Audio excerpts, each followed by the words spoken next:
He knocked my backpack off the lobby chair and called security like I was a stain on the marble. 3 hours later, that same man would whisper for me like I was oxygen. Yeah, that happened. My name is Maya Richardson. I'm 12. My mom, Janelle, has worked nights at the Whitmore for 8 years. And if you've ever done homework in a staff break room while a floor buffer hums like a jet, you know the kind of invisible I'm talking about. The day it flipped started with a missing interpreter and $1 billion on the line. Mr. Nakamura, a deaf tech founder from Japan, arrived 20 minutes early for the big meeting, and the agency called to say their JSL interpreter was sick, and the backup was stuck on I-95. Grant Piton, the executive who stepped over my books earlier, tried to smile it away with Google Translate. But the look on Mr. Nakamura's face said, what every deaf person already knows, people keep trying to fix you with an app, instead of talking to you like a person. I was one floor down, elbows on a plastic table, finishing algebra and sipping hot chocolate that tasted like courage when I heard Elena at concierge whisper, "We need any interpreter, ASL, JSL, anything. The investor is here, we are dying up here." My pencil stopped. I had been studying ASL for months and picking up basic JSL from library videos. Not perfect, but respectful. And the thought hit me like a dare. If you know how to open a door, why are you still sitting? You know what I mean? I took my mom's badge, rode the elevator to 32, knocked once, then again. The door swung open, and there he was, Piton, smile like a business card. "You again." Olivia Whitmore, the exec, with eyes that actually see, leaned past him. "Can we help you with something?" I swallowed and told the truth. "I can help, I know. ASL and some JSL, I can at least greet him," Piton laughed. The kind of laugh that shrinks you 2 sizes. "Sweetie, this is a $1 billion negotiation. We need a professional." Olivia didn't flinch. "Let's ask the only person who gets a vote," she said. And she stepped aside so I could see Mr. Nakamura jacket back on briefcase closed like a decision had been made. I raised my hands before my courage could run and signed in polite. JSL. "Excuse me, sir. I am sorry for the delay. May I try to help?" His posture changed, like someone opened a window. He signed back, "Fast testing," and I answered. "A little, sir, I am learning, but I understand the structure. May I try?" He nodded. Olivia waved me in, and the room exhaled. We started simple names, roles, gratitude. My hands wanted to drift to ASL grammar, so I breathed and matched his rhythm. Then the hard stuff rolled in, model, latency, edge, compute terms I'd never seen signed. And for a second I froze, that loud second where everyone hears the silence. I looked Mr. Nakamura in the eye and signed what my mom taught me to say. "When you don't know, I don't have that sign. Can you fingerspell or explain?" "Another way," Piton pounced. "See, this is why." And Mr. Nakamura lifted one hand and he went quiet. The founder slowed down, built metaphors like Lego learning, like a child, context before rules, dignity before speed. I made a fast little index in my notebook.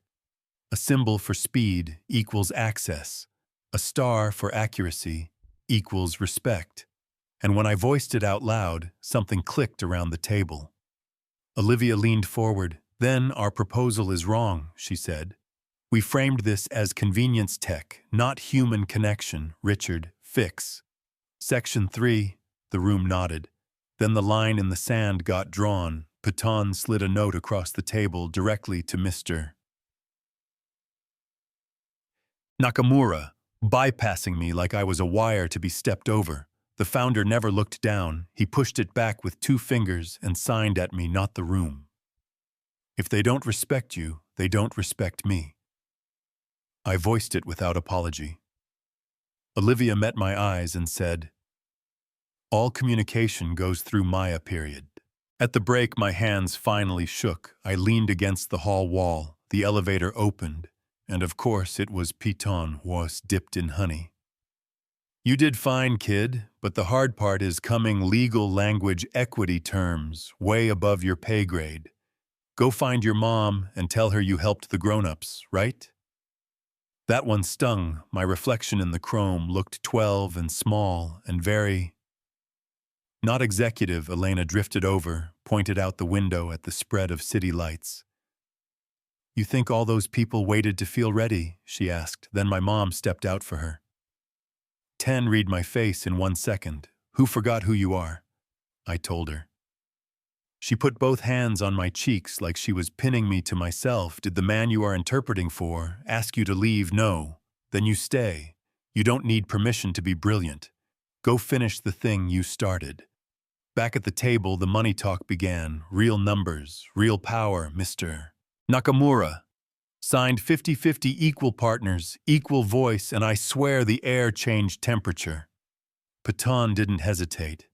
70-30 is standard. We bring infrastructure and capital translate that. And I did, watching Mr. Nakamura's face move from open to formal.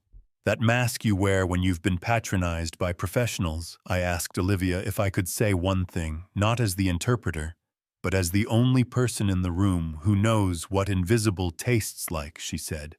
Go ahead, and I said, if this starts with us not listening, if this starts with us telling the deaf founder his voice is worth less because we brought the building, then we're not partners, we're buyers. He built a tool that restores dignity. If we can't honor that at the table, then we are not the people he thinks we are. It was quiet enough to hear a coffee spoon hit a saucer. Olivia closed her folder. Equal partners, she said, 50-50. And I want your input on the project director. I signed it, Mr. Nakamura watched her face for the truth, then signed, yes, respect, trust. Paton's chair scraped as he stood and left, which, felt like a chapter ending. After Olivia brought me into a small office and told me where she started front desk nights, people looking through her, she offered me a real consultant contract at $150 an hour and an education fund I could use for school now. Or later, she slid over a small silver pin with a symbol that means bridge between worlds and said, let this remind you which way is north, and I nodded, because if I spoke, I'd cry. The next morning was the press conference where everything could fall apart in public. The professional interpreter had arrived, crisp, confident, certified. I sat in the back with my mom, hands folded tight. Mr. Nakamura started. The interpreter's voice was accurate on paper, but wrong in the soul. He signed about being kept out of his father's meetings as a kid because people said the world wouldn't wait. The interpreter rendered it as accessibility.